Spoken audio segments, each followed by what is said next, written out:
وآخر دعواهم أن الحمد لله رب العالمين۔ اور سارے نمازی بیٹھے ہیں، ایک سوال کا جواب ضرور ذہن میں سوچ کے رکھا کریں کہ وضو اگر ناقص ہو تو نماز تو پوری ہو جائے گی نا؟ جواب نہیں آیا۔ کیوں؟ وضو کا نماز سے کیا تعلق ہے؟ وضو شرط ہے، تو وضو نہ ہو تو نماز نہیں ہوتی، پکی بات ہے۔ اور اگر وضو ناقص ہو تو پھر تو ہو جاتی ہوگی۔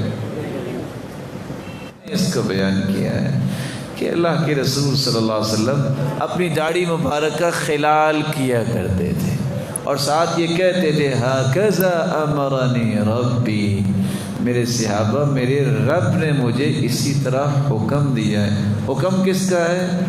کہنے والا کون ہے؟ بیان کرنے والے کتنے صحابی ہیں؟ تو جس نے خلال کی جگہ ہی نہ چھوڑی ہو، خلال تو نہ ہوا، تو یہ وضو میں نقص آیا کہ نہیں آیا؟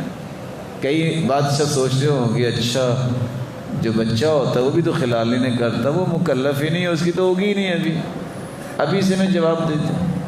اگر یہ نقص ہے تو اس کی نماز کیسے پوری ہوتی ہوگی؟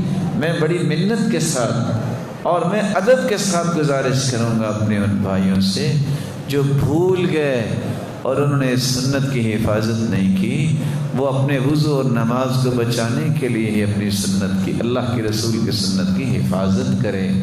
اللہ ان کے درجات کو بلند فرمائیں گے۔